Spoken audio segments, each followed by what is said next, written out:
अब जब परेशानी होती है और सरकारें नहीं सुनती तो क्या करें?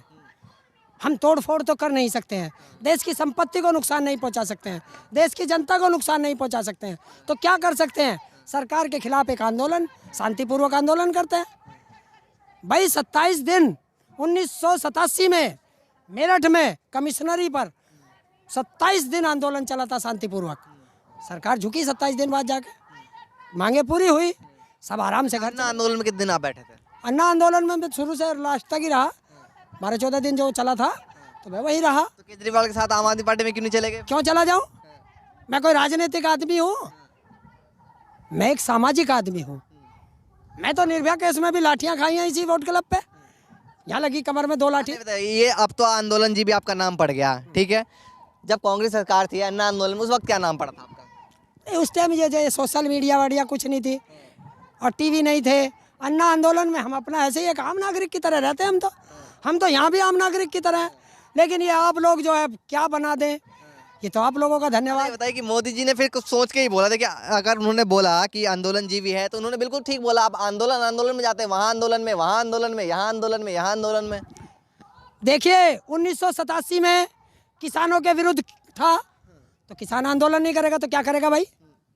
1988 में वोट क्लब किसानों के बारे में था तो किसान नहीं जाएगा तो क्या मोदी जी गए थे उसमें?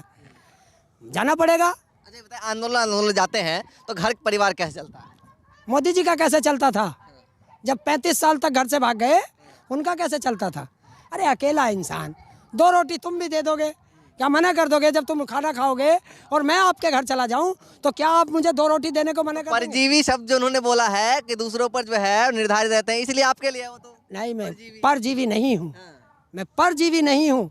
मैं जिसका भी अन्न खाता हूँ उसके लिए कुछ ना कुछ करके जाता हूँ।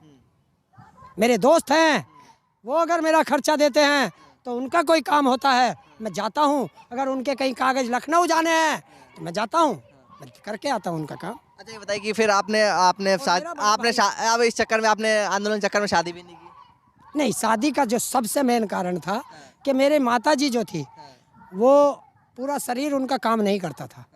वो 11 साल चारपाई पर रही हैं, 11 या 12 के करीब।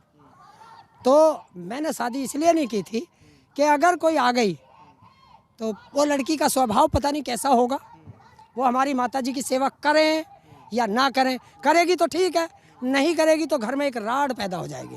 तो मैं करता था अपनी माँ। जो दर्शक देख रहे हैं वीडियो को, वो ये सवाल पूछते हैं कई बार कि आप जो है आंदोलन से हटकर जो है कुछ और बातें क्यों करते हैं। वो मैं इसलिए करता हूँ कि जिनकी आप बात सुनते हैं, जिनको लेकर जिनकी आवाज़ जो है देश से लेकर विदेश तक पहुँचती है, वो कौन है, कहाँ से आए हैं, क्यों आप उनकी बातों को सुन रहे हैं, और क्यों आंदोलन में जो पिछले 80 दिन से बैठे हुए हैं, क्यों दूसरे आंदोलन में भी जा रहे हैं। इसीलिए हम जो है कुछ ऐसे सवाल पूछते हैं कि आप लोगों तक जानकारी हो कि आखिर वो कौन है, क्या है।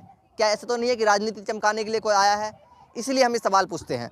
ये बताइए, फिर मोदी जी ने जो है, उन्होंने, आपने शादी नहीं की, उन्होंने भी बताया है, वो भी कहते हैं कि हमने भाई जो अपनी बीवी को छोड़ा है वो देश के लिए छोड़ा है। तो फिर आप क्यों कहते हैं कि भैया उन्होंने तो अपनी का नहीं हुआ, दूसरे का नहीं हुआ? कई वीडियो मैंने आपकी देखी है। अगर देश को ही जाना था तो शादी जरूरी थोड़ा ही है, और शादी वाले नहीं है देश सेवा में, शादी वाले नहीं है। मनमोहन सिंह प्रधानमंत्री थे, शादीशुदा थे। स्वर्गीय चौधरी चरण सिंह थे, शादीशुदा थे। लाल बहादुर शास्त्री जी थे, शादीशुदा थे। गृह मंत्री है, शादीशुदा। क्या शादीशुदा देश नहीं चला सकते? सब चलते हैं। ये तो एक देश को बहकाना है। और 17 साल में इन्होंने क्या देश के लिए किया भाई? यही अपने इंटरव्यू में बताते हैं प्रधानमंत्री महोदय कि मैं 17 साल में मैंने घर छोड़ा और उसके बाद मैं जो हूँ इधर उधर भटकता रहा, मांग के खाता रहा। तो असली परजीवी आ गए मांग करके खाने वाले। मैं मांग के नहीं, मैं अपनी बहन के साथ रहता हूँ। एक मेरा भाई है, वो नौकरी करता है, तो ऐसे घर चलता। अच्छा, उन्होंने कई साल जो है संघ में काम किया, बहुत सारी जगह जो है उन्होंने सेवा की। जैसे आप बताते हैं कि आपने सेवा की, तो वो भी बताते हैं कि हमने भी भाई सेवा की, हमने भी जो है झाड़ू तक लगाए हैं। कहाँ लगाए? कहाँ लगाए? संघ में। वो संघ जो देश के साथ गद्दारी करता है, उस संघ में रहे हुए तो वो गद्दारों के साथ रहे, मैं देशभक्तों के साथ रहा, मैं धरती माँ को प्यार करने वालों के साथ रहा। अंतर ये है देश सेवा में। और आप ही तो बोल रहे हैं, आप ही तो, वो तो आप, वो भी आपको गद्दार कहेंगे? नहीं, मैं बताता हूँ, मैं बिल्कुल प्रूफ के साथ करता हूँ। वो बताए मुझे प्रूफ के साथ। और जब देश की आज़ादी की लड़ाई लड़ रहा था, ये आरएसएस वाले अंग्रेजों के साथ थे, हमारे पुरखे देश की आज़ादी के लिए लड़ रहे थे। ये बताए किसी का एक का नाम? आरएसएस कहाँ थी? और ये आरएसएस 1947 से 1950 तक इस आरएसएस ने देश का तिरंगे का जलाया गया, और 1950 से लेकर करीब 52 या 55 साल तक नागपुर इनका हेडक्वार्टर है, तिरंगा नहीं लहराया अपने हेडक्वार्टर पर। ये बताइए कि आंदोलन जब ये शुरुआत हुई यहाँ पर, तो आप किस तारीख को, मतलब आंदोलन जब यहाँ पे सब किसान पहुंचे, तो कब से आप यहाँ पर पहुंचे, कितनी तारीख? देखिए, ये लगभग 26 नवंबर का दिन था जब आंदोलन शुरू हुआ था। तो मैं सबसे पहले बुराड़ी के मैदान गया था। बुराड़ी के मैदान जाके मैंने फेसबुक लाइव किया था, वहाँ का सारा जायज़ा लेकर, और मैंने बताया था कि यहाँ कोई किसान ना आए, क्योंकि वो ओपन जेल बनाना चाहती थी सरकार। क्योंकि हमने आंदोलन किए हैं तो हम पहचान लेते हैं क्या है। उसके बाद ये बताइए, मोदी जी कहते हैं किसान वहाँ पर नहीं है, जैसे आप बोलते हैं यहाँ पर, तो फिर आप भी किसान नहीं हुए, आप भी देखे आंदोलन जी भी हुए ना, जब आंदोलन जाते हैं तो आप किसान कैसे हो गए फिर? 1 बीघा जमीन है मेरे नाम। अच्छा, 1 बीघा आप जमीन आंदोलन में रहते हैं तो खेती कहाँ करते हैं? है। आंदोलन में रहते हैं ना, हर जगह जगह आंदोलन में रहते हैं, तो खेती कब करते हैं आप? क्यों भाई, इससे पहले हम ये जो अब हमारा किसान आंदोलन चल रहा है, इससे पहले खेती तो कर रहे थे। अब से यहाँ से तो आपको अच्छी सारी पहचान मिल गई, तो आगे चुनाव भी लड़ लीजिएगा। बैंक में खाता नहीं, और दूसरी चीज़ चुनाव लड़के क्या करना। आज मैं इनको गालियां देता हूँ, जो संसद में बैठे हैं, विधानसभा में बैठे हैं, मैं इनको चोर भी कहता हूँ, बेईमान भी कहता हूँ। कभी कभी माइक में अपशब्द भी निकल जाते हैं, मैं चाहता नहीं अपशब्द बोलूँ, लेकिन निकल जाते हैं गुस्से में। जब गुस्सा होता है फिर सोचता हूँ घर जाके गलत कर दिया अपशब्द कह के, पर निकल गए जो निकल गए। मुंह से निकली बात और तीर से निकला कमान, से निकला तीर वापस नहीं आते, तो वो भी देखता हूँ। चुनाव लड़के फिर कल को मैं वहाँ पहुँचूँगा। आज आपका प्यार मिल रहा है, कल को यही लगेगा कि ये गया हरिंदर, देखो इसके पास कार कहाँ से आई। तो वो पूछेंगे बेईमान सवाल पूछेंगे। और अगर मैं विधायक बना, मैं सांसद बना, चुनाव लड़ा, तो बेईमान जरूर बनूंगा। बिना बेईमानी के ना विधायकी कर सकते हो ना सांसदी कर सकते हो। अच्छा बताइए कि फिर आप इतने फेमस हो गए तो फिर आप नेता वेता के पास जाते होंगे मिलने, जैसे अखिलेश यादव, ये राहुल गांधी वांधी, जाते होंगे कभी, जाते हैं मिलने? मैं तो पहले भी मिल लेता था आंदोलन का। मैं तो ऐसा है, देखिए मैं तो सबके लिए लड़ता हूँ, समाज सेवा का काम है, तो मैं मिलता हूँ उनसे, पहले भी मिला हूँ। मोदी जी से क्यों नहीं मिले? नहीं, मैंने इनको मेल किया था, जवाब नहीं दिया। मैं 8 बार तो इस योगी जी से मिलने गया, वो मिलते ही नहीं। जनता को धोखा देते हैं। कहते हैं मोदी योगी जी कि मैं जनता दरबार लगाता हूँ, और जनता दरबार में खुद नहीं बैठते, मंत्रियों को बैठाते हैं। और अगर ये मंत्री काम करते तो हमें लखनऊ जाने की क्या जरूरत थी। कब तक बैठे रहेंगे? देखिए अब इतनी गर्मी आ रही है, थोड़े दिन बाद हम भी देखिए वो इनर और स्वेटर से अब शर्ट पे आ गए, कब तक बैठे रहेंगे? देखिए, ये तो जब तक सरकार चाहे। ये देश के प्रधानमंत्री को सोचना चाहिए कि 42 करोड़ लोगों से दुश्मनागी ना ले अपने 2 यारों के लिए। ये देश का अन्नदाता है, और अन्नदाता को अगर तुम परेशान करोगे तो जीवन में कभी खुश नहीं रह पाओगे। कहाँ ले जाओगे इतनी दलाली कर करके छाती पर रखे। आगे क्या प्लान है आपका? आंदोलन नहीं करना है जिंदगी भर, या फिर कुछ और भी करना है? अब क्या बची है ज़िंदगी थोड़ी सी, होने दो लोगों के नाम।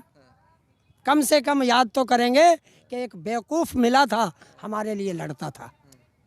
आगे भी इसी तरह चलता रहेगा। हाँ, अगर किसी के साथ कोई नाइंसाफ़ी होगी, और जितना मेरे पास हैसियत होगी, उतना उनके लिए 24 घंटे तर रहूँगा। मुझे नहीं है यहाँ ज़मीन पे भी, मुझे नहीं चाहिए 2 गज ज़मीन भी, क्योंकि 2007 में ये पूरा शरीर एम्स को डोनेट भी कर दिया। अच्छा, राकेश टिकैत ने कहा है, आज अभी इंटरव्यू चल रहा था उनका, उन्होंने कहा कि इसके बाद तो मुझे पता है मेरी जगह तिहाड़ में है, और कम से कम 8-10 साल को तो जाऊंगा ही जाऊंगा। तो ऐसे तो आप तो उनसे ज़्यादा बोलते हैं, तो आप तो 15-18 साल के लिए जाएंगे। मैं तो पहले बता दिया था कि जिस दिन आंदोलन खत्म होगा 5-7 दिन बाद दासना की जेल में मिलूंगा। 17 जेल या तिहाड़ जेल? देखो, अगर दिल्ली पुलिस पकड़ेगी तो तिहाड़ भेजेगी, हमें तो गाजियाबाद में बैठा हूँ ना भाई। वो बड़े नेता हैं तो वो बड़ी जेल चले जाएंगे, हम छोटे नेता हैं, हम छोटी जगह चले जाएंगे। 17 बार जेल गया किसान आंदोलन में, 18वीं की तैयारी है। अच्छा बताइए कि जिस समय आप इससे पहले बाबा टिकैत के ज़माने में आप आंदोलन किया करते थे उनके साथ में, अब राकेश टिकैत के साथ कर रहे हैं, तो उस समय भी कुछ इस तरह का माहौल था, इस तरह सरकार करती थी, कैसा किस तरह का माहौल था, एक बार बताइए जरा। सच्चाई ये है कि बहुत आंदोलन किए, सरकारें बहुत देखी, बहुत प्रधानमंत्री आए और गए, लेकिन इतना निष्ठुर प्रधानमंत्री और इतनी मतलब खराब सरकार पहली बार देखने को। पर्सनल दुश्मनी है कोई? नहीं, मेरी पर्सनल क्या, मोदी जी आज हैं कल नहीं रहेंगे। क्या पता कोई बात ना मानी हो, आप योगी जी के पास गए उनकी बात ना सुनी हो, तो इसके बाद आपने कह दिया होगा भैया बेकार। मैंने आपको बताया ना, मैंने मिलने के लिए उनसे भी समय मांगा था, मेल किया था। यही तो कह रहे हैं पर्सनली दुश्मनी हो गई। नहीं नहीं, ये तो नो, तो मनमोहन सिंह जी भी नहीं मिले, मैं तो मनमोहन सिंह जी को भी मेल किया था, उन्होंने भी नहीं किया, तो क्या पर्सनल दुश्मनागी? पर्सनल कोई दुश्मनागी नहीं। हाँ, कभी कभी शब्द निकल जाते हैं पर्सनल, वैसे पर्सनल मेरी किसी चलिए, क्या कहना चाहें? कुर्सी से लड़ाई है। आखिरी मैसेज क्या देना चाहेंगे? हम्म? आखिरी मैसेज क्या देना देखिए, मैं अगर मोदी जी सुनते हैं देश की जनता को, तो मैं एक मैसेज देता हूँ कि ये आंदोलन है, देश की 80% जनता के लिए लड़ाई है, किसान अपने लिए नहीं, देश की 80% जनता के लिए लड़ रहा है, वरना भूखे मर जाओगे। और सरकार के लिए ये है कि सरकार जितनी जल्दी किसानों की बातें मान ले उतना अच्छा है, वरना देश गर्त में जा रहा है। अच्छा, ये बताइए, ये एक आखिरी सवाल है बिल्कुल, कि सरकार कहते हैं, जैसे अब टूल किट वाला मामला दिशा वाला पता होगा, इस तरह कहता है कि जगह जगह एजेंट छोड़े गए हैं, आपको भी कहेंगे आप भी एजेंट हैं? अरे आतंकवादी तक कह दिया, खालिस्तानी कह दिया, इससे बड़ी क्या गाली है? अब तो माँ की गाली बची है, वो भी दे ले। हमने तो सरसों का तेल लगा रखा है, जो कहते हैं और रपट के नीचे चली जाती है। हमें तो पता है, हम पहले से सुनते आए हैं। ये तो और फेमस होने की बात जो आपने कही ना, क्योंकि जब आंदोलन थे, जब करते थे, तो तब ये नहीं था, ना मोबाइल था, ना टीवी था, कुछ नहीं था। अब ये आ गया, बच्चे ज़्यादा पढ़े लिखे हो गए, 1 मिनट में खोज के निकाल दें। अगर लाल किले वाला टाइम उस टाइम हमारे साथ हो जाता, तो हम आज तक बाहर नहीं आते। लाल किले का सच तुम जैसे बच्चों ने तुरंत मोबाइल पर निकाल के दिखा दिया कि ये मोदी जी ने, अमित शाह जी ने कराया था।